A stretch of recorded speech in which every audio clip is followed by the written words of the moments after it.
Today is February 3rd.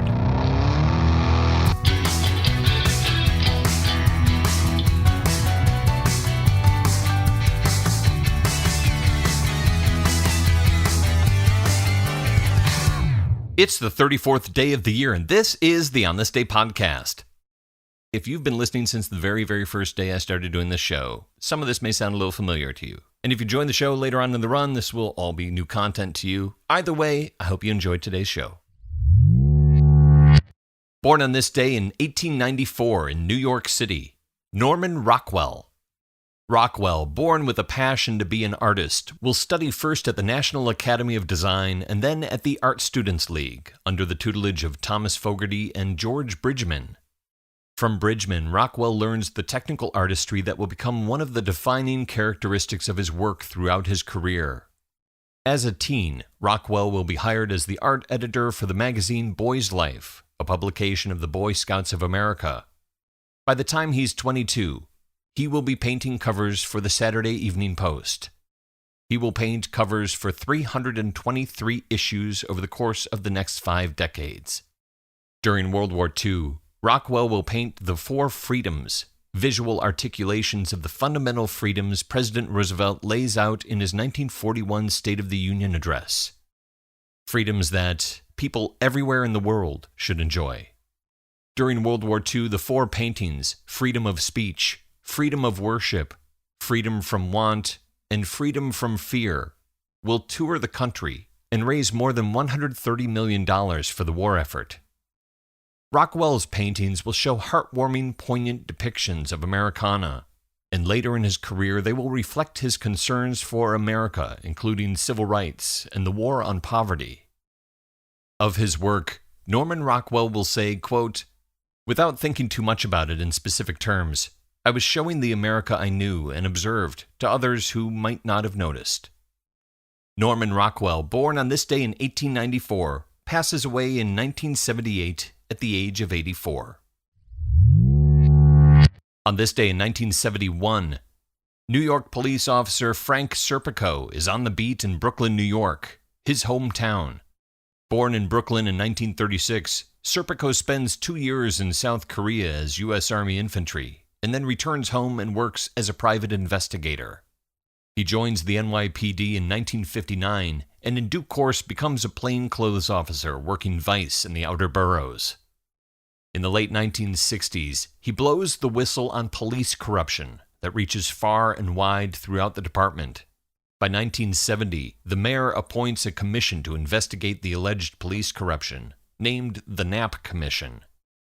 This does not make Serpico a popular person on the force, but he's doing what he believes is right, blowing the lid on what the Knapp Commission calls the grass eaters and the meat eaters. The grass eaters being cops who take small-time bribes and gratuities, and the meat eaters being cops who spend their patrol time looking for shakedown opportunities, exploiting for financial gain pimps, drug dealers, and others they consider to be the dregs of society. Serpico is transferred to narcotics, and on this day in 1971, he is in a 4th-floor walk-up in Brooklyn to take down a drug dealer. As Serpico takes the door, 2 officers with guns drawn back him up on either side. The door is chained, and the suspect inside the apartment slams the door shut on Serpico's arm and shoots him in the face. When Serpico comes to in a pool of blood on the floor, his backup is nowhere to be seen. No officer down call, no ambulance called. He's been left there to die by his fellow officers, who nonetheless both later receive medals for saving his life. Frank Serpico recovers, he retires, and is played by Al Pacino in the movie Serpico about his experiences as a whistleblower. And he continues to this day to speak out about the blue wall of silence, the lack of accountability, and the excess use of deadly force that he sees in police departments across the country. And he still has the bullet in his head that passes through his cheek on this day in 1971. Frank, we wash our own laundry around here. Oh, yeah? Now, you could be brought up in charges for this. I always thought so, but the reality is we do are not wash our own trouble, laundry. Serpico. It just gets dirty. You are in trouble. I don't care if I'm in trouble. I don't care who gets it anymore, including myself. Because if I have to go to outside agencies to get somebody to hear my story, agency. well, where am I going to go? You hear me, Serpico? Stay away from Where am I going to go? At 12:55 in the morning on this day in 1959, a Beechwood Bonanza aircraft takes off from the Mason City Airport in Iowa, headed for Fargo, North Dakota. 21-year-old pilot Roger Peterson has been flying for 5 years, but he's only had a commercial pilot's license for 10 months, and he's not yet rated for nighttime instrument flying. Shortly after taking off in light snow, it's believed that Peterson becomes spatially disoriented and confused by the gyroscopic altitude indicator, thinking he's ascending when he's actually descending. 5 miles north of the airport, Peterson's Beechwood crashes into a cornfield, pinning him in the wreckage and killing him instantly. Thrown from the plane and also dying on impact are his 3 passengers. The 22-year-old star of the Winter Dance Party Tour, Buddy Holly, is exhausted from the grueling tour schedule and asks Surf Ballroom manager Carol Anderson to arrange a plane for him and his band to fly to the next gig. The Winter Dance Party performers are traveling town to town on a drafty bus with a broken heater that's cold and uncomfortable and likely the reason many of them have come down with the flu and even frostbite. 28-year-old J.P. Richardson, known as the Big Bopper, is one of those who has a bad case of the flu. So Holly's bass player, Waylon Jennings, gives up his seat in the Beechwood to Richardson. And 17-year-old Ritchie Valens has had a fear of flying for the past 2 years after 2 planes collide in midair and crash into the playground of his school, Pacoima Junior High in the San Fernando Valley of Los Angeles.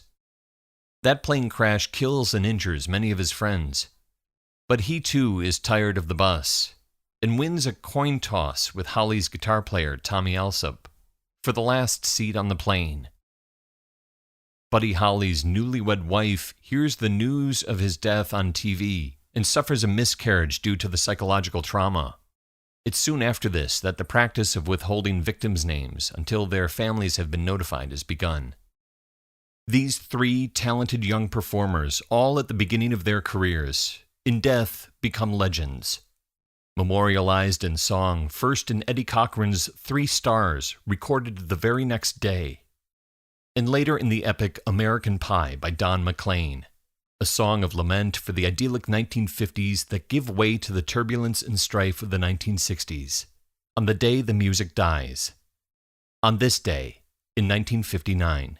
I can't remember if I cried when I read about his widowed bride, but something touched me deep inside the day the music died.